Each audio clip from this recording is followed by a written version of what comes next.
Hi there and welcome back to another video. Today I am going to be talking a bit of my reading style, a bit of patchwork style, deck pairings and spreads. This is a sampling of some of the decks that we will be discussing today and doing example readings of.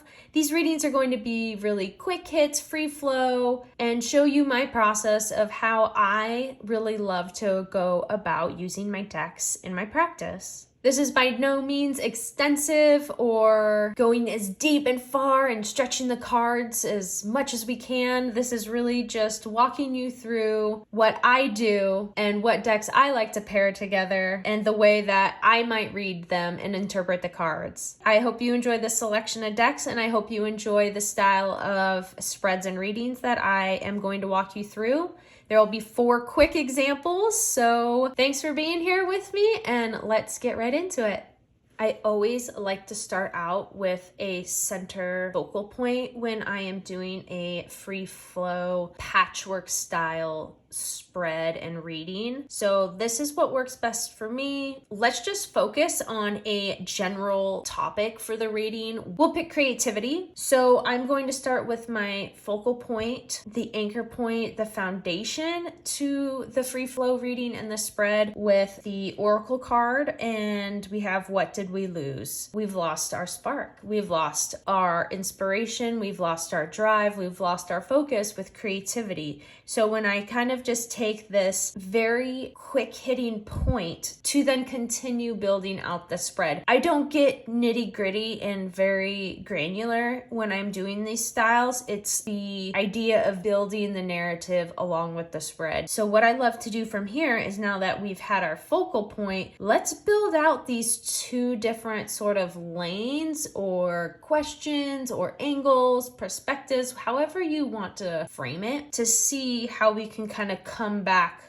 to center. From here, we would dive into a tarot card next. And like I said, I like to build out and around to come back to center. The 2 tarot card pulls that we are going to build off from this oracle focal point is the Guardian and the Page of Air. So we have the Emperor and the Page of Swords. Well, thinking about coming back to our center point here of we've lost our spark, we've lost our creative drive. What I really like what I'm seeing here is that we're already coming to an answer to the center point. It's not really providing us with 2 different directions. While yes, you could go 2 different directions, but I'm really not feeling pulled that way. This is really speaking to me. We've had so much creative force recently and we've started from nothing, right? Like when you create, you're starting from scratch. You're starting from zero. You're making something from nothing. And to me, that really reads like the Guardian, where you start from nothing. You could start from a stripped down piece of land and see what it's built up now. So you can apply that to our creativity, where we've taken all our ideas, all that really fresh learnings, you know, that creative high you get on when you learn something new, you dive into a new hobby.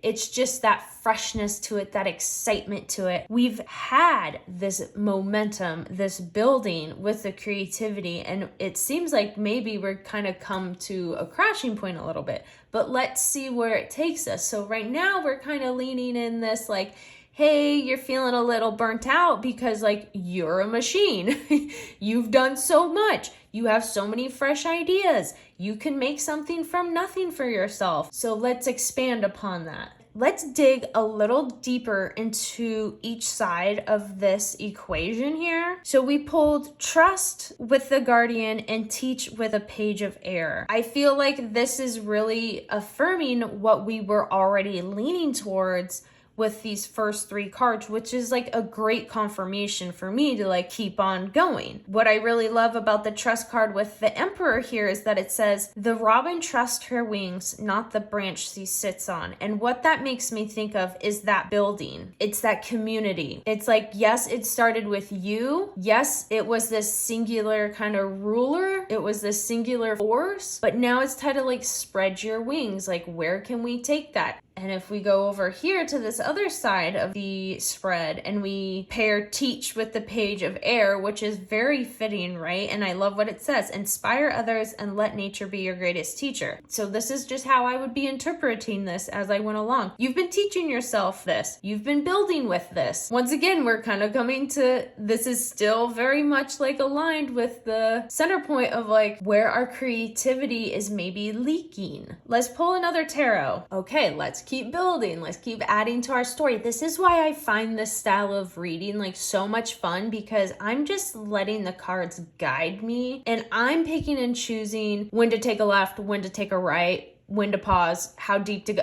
Do you know what I mean? I like the control aspect. I also like the free spirit aspect to this. So we pulled another set of tarot to keep building on to this story here. We've pulled the moon and we've pulled the 10 of earth. Now, this is where you can kind of see a split. Like sometimes you'll see a split right at the start. Sometimes you'll need to come back around and see the split. And this is what I'm kind of talking about before with like what lane, what avenue, like what direction you're going. So this with pulling the moon is kind of like, hey, have you gone too far?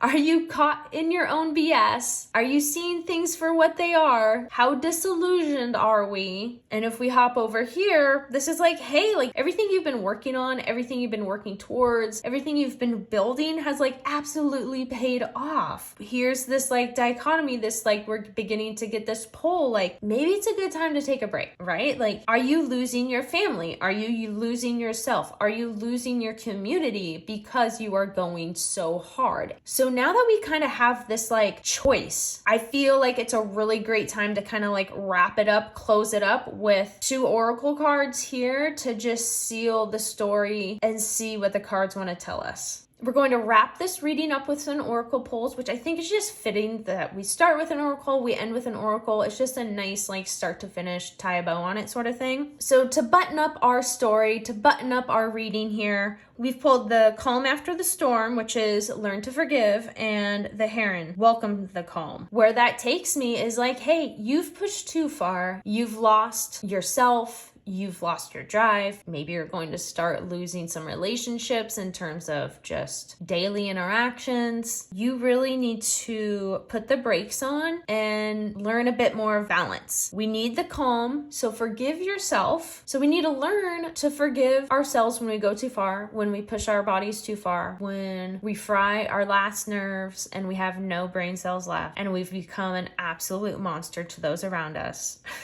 We need to be okay with ourselves and let it go. Things happen. Forgive yourself. Let's introduce some calm back into our story, back into our life. It doesn't have to be complicated. Look at how calming both of these images are. Like, hey, relax. And then look at where we had started with a very peaceful, relaxing, calming, nurturing scene. There's our finished story. So I love this style. It's really fun to be able to use a lot of decks. You can take it as deep as you want it or as quick hitting as you want it. Sometimes I go through this and I'm just popping off a couple keywords here and there in my head as I'm going through this myself. And, I can come to the conclusion of my reading rather quickly. But this was just a bit of a walkthrough of this style of how I would approach the cards in this manner. You could totally have a 100% different interpretation and reading than I just did, but I think it's fun just to put it out there, just to see how we all read, because it is a vulnerable thing. This is my style. This is a style that works for me, and maybe it doesn't click with you. And this isn't the only style of reading either. So I absolutely love pairing these two together. Into the Lonely Woods has such a gentle energy. It's so comforting in its visuals. It feels like a helping hand, a nice hug.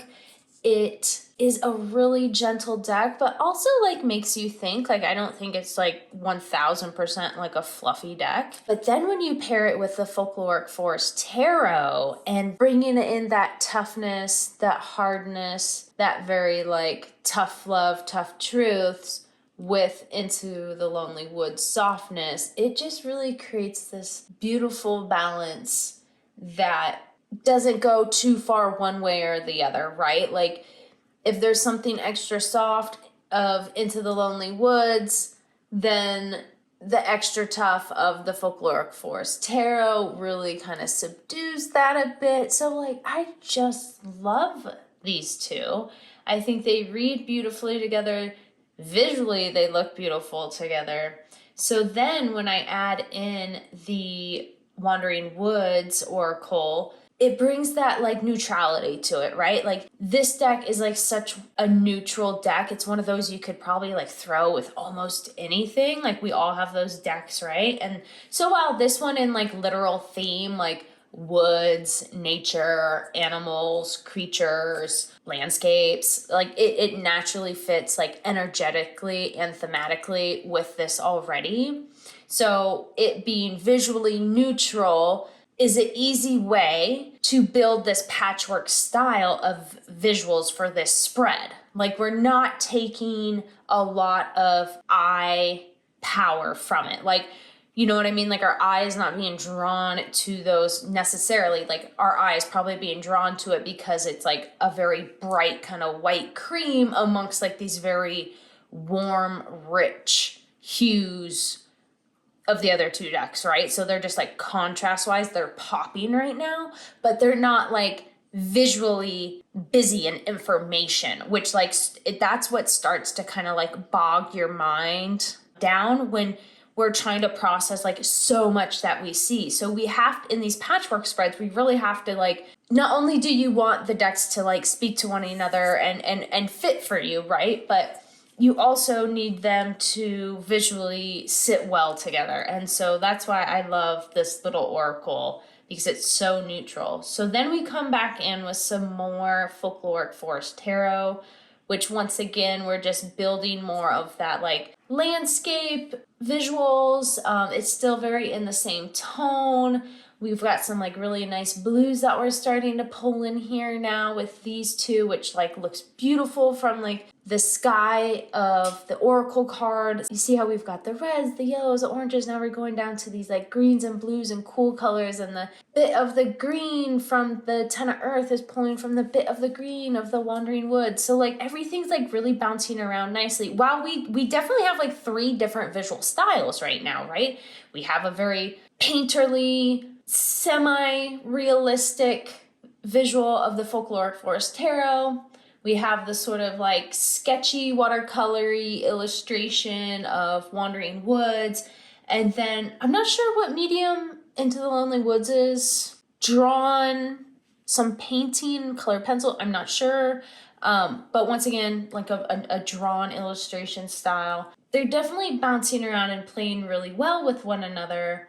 And then we bring in the Sacred Wood Oracle, and we have the cream kind of light neutral color of the borders, which bounces and pairs really nicely with that neutral background of the Wandering Woods. We once again are pulling in some more of those like blues and greens. So I love how the bottom of the spread is like very blue and green, and the top half is that very like dark red, brown, orangey yellows. You could really start to play around with the coloring in your reading as well with this like patchwork style spread for your decks. It opens up like a lot of things to pick and choose from. And while the reading examples in this video are like super surface level, just quick readings, you could really see how you can start to like pick apart each card, look for the details, what can you match, what's a pattern, like what's the repeating element. It becomes like a little treasure hunt, but it also is just really beautiful to look at as well. And I love how we've started in the oracle card with like the creature and the human figure, and then we kind of lost that, you know, out on the edges there. But then when we came back in the center, we're bringing like a more human figure back into that. So it's really cool. I think this is a gorgeous trio. It's also really interesting how we had the water element in the Guardian and the Page of Air, and then we lost it to the woods in the Moon and the Ten of Earth, but we brought the water back also from the seaside and then also from maybe more of a foresty scene. I just love this style so much. It brings me so much visual joy.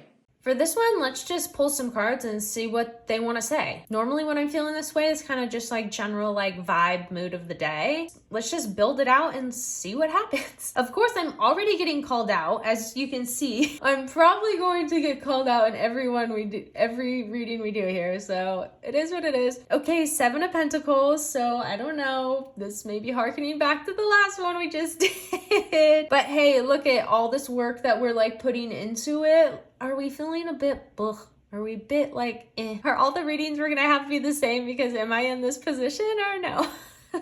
Okay, let's just see where the vibe takes us. We're feeling a little meh, okay? So let's just set the tone a little better and see what the language of flowers is going to say for this card. So basically a clarifier, but like, I just don't really necessarily do clarifiers. I mean, I'm not doing them. It's just a natural flow in my reading and in my formation. Anyways, sunflower. Okay, assertiveness, rise up, stand stronger and true. Well, I think this is telling us we need a kick in the ass. Sunflowers are also like a super positive, like joyful flower. So I'm not taking this in like a negative sense. This is definitely a tough love, let's get up and go. Okay, so let's keep building this out. So we've added a couple oracle cards to like continue this out. So we pulled beauty and flourish, which for me it's like, hey, you're not seeing the fine print, you're not seeing those fine details of all that time, energy, blood, sweat, tears, everything that you're putting into what you are, what you're building, what you're making, the family you're raising, like all of that. This pause that we're at is the perfect opportunity to look a little deeper, be a little more grateful. Things that seem to be a negative might actually not be a negative. Okay, see, that's the vibe we're getting from this. And then flourish is the kind of same tone of like, hey, you're not fully seeing the good things, like you're focusing on the blah, because this faucet could open up and just wipe everything out, right? And like, while you may feel like a weed right now, this is a positive thing. You were doing a beautiful job. Keep going, okay? So we're feeling a little but keep going, right? Like there's so many good things. Don't focus on the crap. Like, I love when the cards just get like so straight and simple. It's like, hey, buddy, you've learned, you've experienced, you now know, like you've put in the back-breaking work to have this experience and knowledge that it's action time, it's go time, okay? Like you can sit back and think about all the things you've done and like have a sob story of like, woe is me, I need a break, I'm feeling blah about what I'm doing, like, but once again, we've got all the reasons to keep pushing and to keep growing, okay? Take action. It's time to continue to take action in your work. The cards are just gonna keep reading me. I'm like, this is very similar to the last one. So just, I like it when it's punchy. It's like, you've done it, you learned it, now let's freaking go, okay? So that's what I got from those two, right? So now we're gonna come back to our center. Okay, how funny. I was just like, stop reminiscing and like get up and do it. We have memory, we have the preserver collection memory endurance. Okay, I mean, that's just the sort of like hit though that to me goes, you're on the right path. It's affirming exactly where your brain was thinking and what you're feeling, you know? So like, these are the clues to take. Okay, so then the lily, transition, majesty, purity. You know, where my mind goes with the way I was kind of talking about, like, stop feeling sorry for yourself, stop like looking back on the past and, you know, being like, oh, I did so great, I'm so wonderful, no one like recognizes me and it gives me acknowledgement for that. I see purity almost in that way of like, stop being a snob, like you've done it, you can do it, like you are not better than, put the brakes on and reverse and get back. Transition, like the lily's saying here, transition to something a bit more humble again, a bit more to your roots and get back to work. That was pretty fun, right? The Enchanted Tarot is just so cool. I love the use of shape and color in these cards, in this artwork. It makes it so designy. The colors are really great to bounce off of. I love the white borders in this edition. It really makes the artwork pop off the frame. It basically makes your eye stay in the artwork, and it just gives the layered artwork that breathing room that I think makes it really elegant. You know, there's a time for something to be like really full and filled and busy, but there's a level of constraint that comes with creating and knowing where to push and pull that and how to make something feel classy when it's still very visually information dense. It takes a skill, and I really appreciate that in this deck so much. And it also makes for a really great pairer because, as you can see with the Language of Flowers here, although it's like a very dark card, right? All the cards are a rich black background with the colorful floral as the only imagery, really. It pulls in the darks and like those like deep contrasts from the Enchanted Tarot up into the Language of Flowers. So the Language of Flowers is also one of those that you could throw with like so many different pairings because it's almost a neutral, but it's like a dark neutral instead of like the previous example we had like a light neutral. And you can see here we're having some color play with the greens and the yellows. It's one of those neutrals for me, and I'll throw it with anything. I just have some of those decks where I'm just like, I will add this to anything. Okay, so now we're going to add in the Coastal Curiosities Oracle. Balances really well with the Enchanted Tarot because they have very similar color palettes. They have very similar mix and match imagery. They both play with color and shape, texture. Got this great like hop around, like you can see the contrast in every card. So those three lower cards are really kind of like anchoring up visually to that sunflower card with that rich, dark background. And it almost makes Coastal Curiosities and Enchanted Tarot kind of even more poppy and vibrant, eye-catching, because it's like pushing them off of the card. I also love how your eye moves through Coastal Curiosities in a similar manner that the Enchanted Tarot moves through. We're starting from the top and working our way down in all three cards. We're looking at the glass of the magnifying glass, and we're moving down through the snake into the little container. With the Seven of Pentacles, we're looking at the point of the diamonds and moving down the coins on the tree to the person. And then Flourish, similar thing. We're starting naturally at the top of the flower, the top of the dandelion, moving our way down to look inside the bird's nest and then out the faucet. Our eye knows the natural path to move because there's such a focused composition that these three collage cards together don't feel overwhelming because our eye has natural paths to move through all three individually or together. You could see how the snake is facing the person in Seven of Pentacles. The gecko is, looking up to the sunflower. The beetle is then looking off of the page, so our eyes also can move through it that way. It just makes a really cool layered pairing while not feeling like too much. So now we're going to add on another layer of the Enchanted Tarot,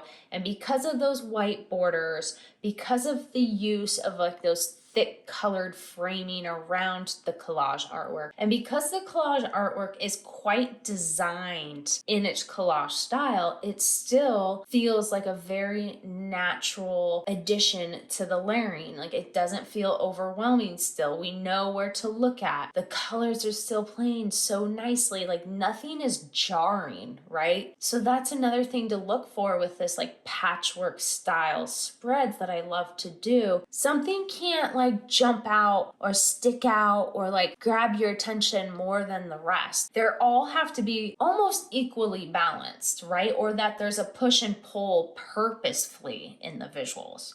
That is what will help you have a more clean curation of your pairings. Now, to each their own, like whatever works for you. This is what works for me, and this is what I enjoy the most. So we're going to come back around and finish the spread out with another oracle, another collage deck. And this also is a very kind of sparse collage style. So once again, it doesn't feel overwhelming. It doesn't feel like too much. The colors are still playing really well together. The white borders of the flower oracle sit very nicely with the white borders of the Enchanted Tarot. So, we're not getting that full bleed image. Sometimes like full bleed cards, right? Cards that don't have a border, the artwork goes edge to edge. There's something that makes it feel so encompassing of that card when there's not a border. There's something about a border that really makes the artwork sit in a certain way, gives it a certain presence. I feel like a border is very demure, right? Like it's like very, it brings the subtleness, it brings a cleanness to it. And I know not everyone loves a border. I feel like it's a thing that you learn to love or you just don't like it kind of thing. Because the flower oracle just has a main background image or two, and then the main collage piece, big center focused, it balances out. It's almost an in-between of the Enchanted Tarot and Coastal Curiosities, right? Like if you were to order them for busiest to not, to most minimal. Now, I think Enchanted Tarot and Coastal Curiosities in some ways could go back and forth. I'm going to rank it as the Enchanted Tarot as busiest, Coastal Curiosities as mid, and the Flower Oracle as most minimal. Because they all have these different tiers, these different layers of, literally, these different amount of layers to them visually, that's also why they're balancing and doing a patchwork style so well. See, you've got to have the push and a pull. You can't go full busy. Well, maybe you go full maximalist, right? Like there is something to that. But if you don't take it all the way, right? Just have to find how things really sit with one another. And I think this works really well. I'm really happy with how these look visually. I've never paired these all four together before, but I think it worked out really well. So that was like a pleasant surprise. Another way I really like to use a focal center point in my readings is to pick a majors only deck or a deck that's sort of kind of like an odd man out like that. So this is a majors and oracle deck. You can see it right here. The cards are massive and they're like really cardboardy, but they're super fun and they make really great altar cards, but I digress. For this style, we'll just keep it like really simple in terms of like the patchwork style and like all the layering of cards, but just picking a focal point with a majors only deck or some sort of mix and match deck, and then to like build the reading off of that in a very short form. Let's just go with something I normally do for this, like how do I need to spend my energy this day? Sort of thing, right? So we pulled the Hierophant here, and for me, I'll just do quick hits. For me, that's like tradition, order, ancient knowledge, wisdom. We need to be a bit more rigid in our routine today and in our schedule and tackle some house chores, right? Something very like basic and not fun and not creative, like very for the greater good thing. Okay, so cards are telling us we need to stick to a routine. We can't be a flighty free spirit. This one will just be a really simple 3-card reading with this in mind as our focal point of like, hey, you got to do the things that you don't want to do. You have to fight through that logic, that order, that like analytical side, that like boring life side of things to get the reward, to get to do what you want to do, to get to celebrate and have that joy and that freedom of making or creating and doing what you want to do. This would be like a very slap in the face kind of morning reading for me. Like, don't be a dummy. Take care of what you need to take care of. Don't procrastinate. It's only going to hurt later. You're only exposing your vulnerabilities later. Just take care of it now and you can have all the good things afterwards, right? It's very much like eat your dinner and have dessert too, right? So you can see how I still apply that free flow style to my readings where it's like, hey, I went in kind of with a general idea of what I was like wanting to explore and like expand upon for my day. We started with like a foundational card to the day. This could almost be just like a single card pull, general energy, general message pull, but then we're kind of clarifying it with 2 tarots. Kind of see how I like mix and match and like break and like pick apart and put back together. That's why I just like love reading the cards. It's just so much fun. Okay, so this one's like really simple and straightforward, and I think everyone's like, yeah, duh, Lennox, we all kind of use this style. But my biggest point on this one was that center card, that anchor point is from a majors only deck. That's how I like to use this idea of patchwork. Like patchwork style for me is what we've seen before, right? There's like 3, 4, 5 different decks and we're using them together. I like the idea of this being a patchwork style where that center card is like conceptually the patchwork. We're using this very specific style of deck. in this case, a majors only / oracle deck. And then we're going to layer it with tarot. It's a little, you know, I maybe be pushing my luck to really include this as a category, but I think it's still fun to talk about, right? If you've watched my otherworldly deck edit video, you probably heard me say that I have a tough time pairing the Mio M's tarot because it's so minimalist in visuals and in color palette, and I always really want that one to be the star of the spread. However, I kind of just threw these two together and I think they worked. A more subdued color palette. It uses a very illustrated pencil style, so those play really well off of each other. It has a very otherworldly fantasy but reality vibe to it, so that plays really well together. And the sizes, they both are massively sized cards, so they sit visually really well together. It's as simple as that. There's some majors only decks that I will pick up because I love the artwork. And this was one of them. Like, I don't care that it's this kind of like wacky combo of a deck and that the cardstock is wild and the size is wild, but the artwork is so good. All those things that are kind of like so silly about it, like make it so fun. The fact that it has this whimsy to it also pairs really well with this more kind of monotone, serious energy that Mio M's does, right? So we're in the first Patchwork spread, we saw the hard and the soft, and this is kind of like the whimsy and the dark or something, right? Like that might not be the best word for it, but you know what I mean. I think I'll definitely try these again, and maybe with another deck or two. I'm going to have to like play around with that. And because this was just like such on a whim, I didn't want to think too hard about it. But now that I'm looking back, I think it would be really cool to find another tarot and oracle, or even double oracle, and layer it with this and really see where it can go. Because then I think it might open up the Mio M's pairings for me. Sometimes that's all it takes. It just needs a little push in a direction. Let's use these guidance cards to make a spread and kind of build off of there. That's what I love about this deck. It's like you can make spreads, you could use that as clarifier, you could just use it as a general single card pull. Like, it's just, one, it's very stylish and visually pleasing, but two, it has a lot of great keywords. So let's build a little spread with this. So I've shuffled and pulled, and I've set these out in a spread-like manner. So for this position, we'll think about where we can apply more logical thinking, where can we simplify, and where can we be more flexible. So you could change these, could be like, what logic do I need to bring to insert situation? Or how can I be more logical in my approach? You know what I mean? So you can tailor these. Let's just keep it general like we have been for everything though. Okay, so now let's apply our tarot card. Where do we need to bring more logic? Our emotions. Are we being too overly emotional? Are we being too overly invested in that nurturing aspect, in that all hands on deck aspect with our support? Do we need to turn a little colder? Do you like to think of the Queen of Cups as, you know, having that so deeply connected that you're psychic, right? You're just like so in touch and in tune. To me, for the logic position in the spread, it means bringing that analytical side into the equation. You know, what do we need to simplify? And with the Justice card, it's like, hey,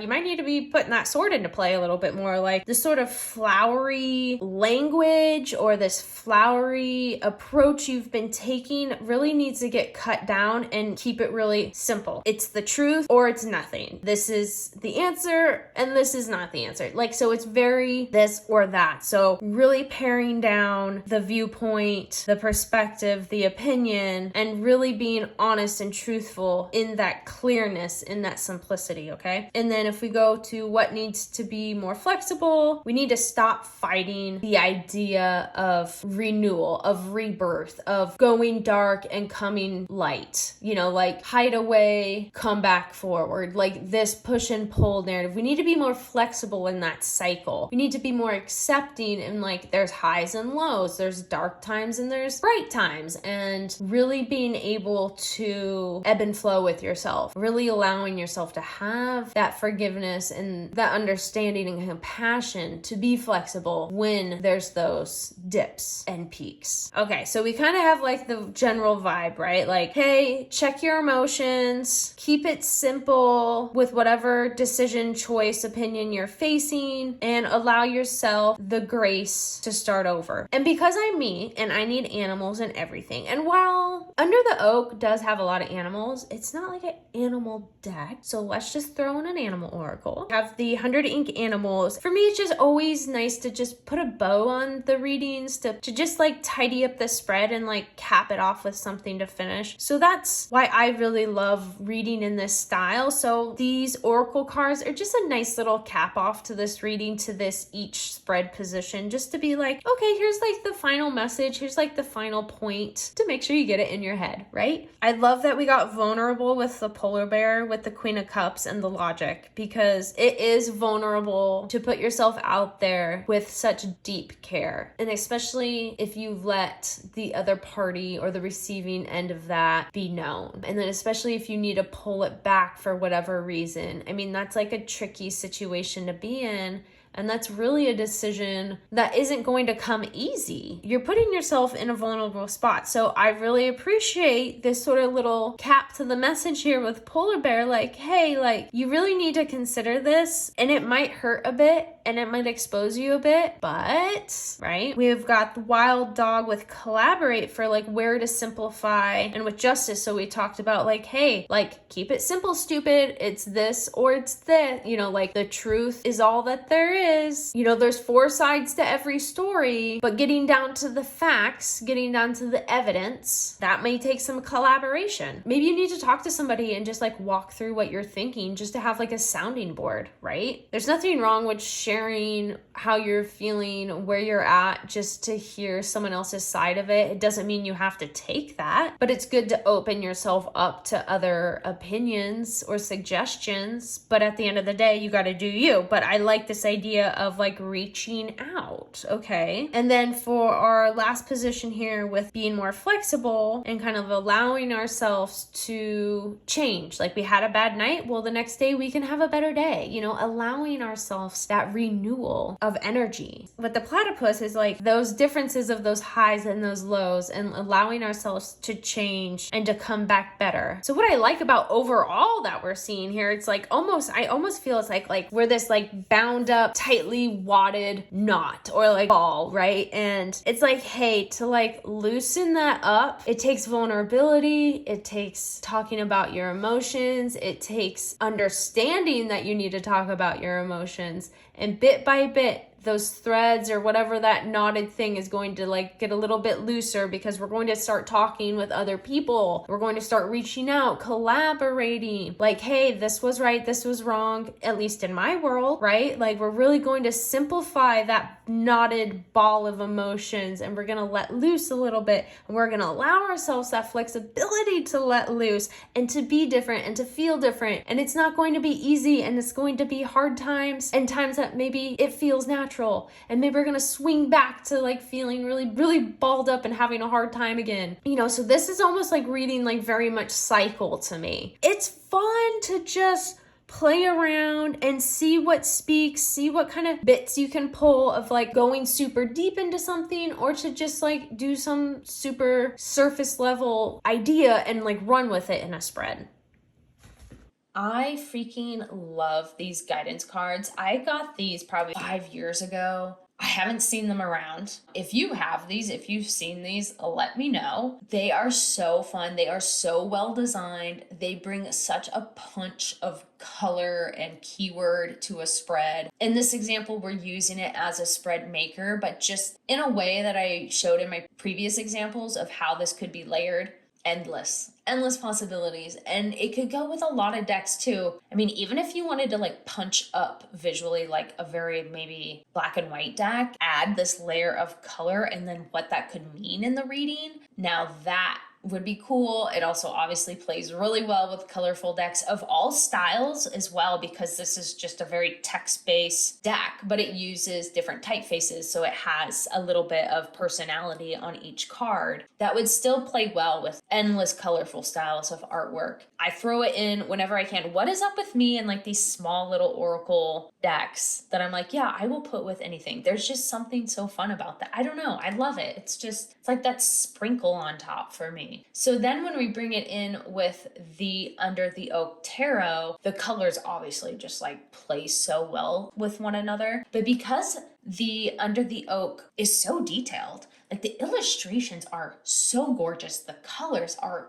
mind-blowing. Like, I am obsessed with this stuff. This mass market deck is so good. I just wish the guidebook connected more with the artwork. I feel like this deck deserves like a big expanded guidebook and really dive into the artwork. No, I'm not sure what the dynamic was, but there was a clear concept and story in each card that I just know is there to be explained. And I would love to have an expanded book on this, because the little white guidebook with it just doesn't do the artwork justice. But I would still recommend the deck if you love the artwork especially. So you can see here, because of the visual simplicity, I love how I keep saying these words that are of the cards, it just kind of is happening. They don't take your attention, right? Like, you're still looking at these tarot cards, which is where your focus should be. The focus shouldn't be on these little spread cards. They still look really cool overall, and it can be as simple as that. Like, things just need to look good sometimes and like do their job. It doesn't have to be some like deep and meaningful thing or usage. You will find that out about me. Like, if it works, I don't really care how silly or stupid it may seem to somebody else. If it's jamming for me, then I'm cool with it. So we have the heavy details of the illustrations in the tarot. Then we have the very bold and colorful imagery of the Oracle keyword cards. And now we're bringing in this very minimal, simplistic black and white layer with the 100 Ink Animals Oracle. Now, the background is mostly white, so it's sitting very easily with the two other cards. The illustration has a textured line work, so that plays into some of the textured elements and techniques in the tarot. The black ink naturally sits easily with the Under the Oak Tarot, not only pulling into the white and black titles of those cards, but also with those contrasts of the artwork. So while the style is different, you can see how the other reasonings of why it fits well makes this work. The 100 Ink Animals doesn't feel overwhelming in like what visual and representative energy that is in this patchwork spread. It doesn't pull or take away from the keyword cards. Like, everything sits very nicely within itself, but also plays well with each other, right? There's no one's like battling for attention. It makes it a very naturally engaging visual spread because of these strong contrasts, these bold colors, and this really richly illustrated tarot cards in the center there. It's just a really fun combo. The keyword cards and the tarot cards I use and bounce around with a few other decks, but those two specifically, I always kind of end up pairing together with something else. You know, when you get stuck on some pairings and it's like, these just always work so well together, I'm just going to keep using it. I'm in a bit of that rut with these especially, but I hadn't thrown in the 100 Ink Animals yet, and I think that was a really cool addition and one that I'm definitely going to try out in the future again. I think you could even possibly add something else with these, but I think it's good as is. See, this is where I have to start pulling myself back and be like, don't go overboard.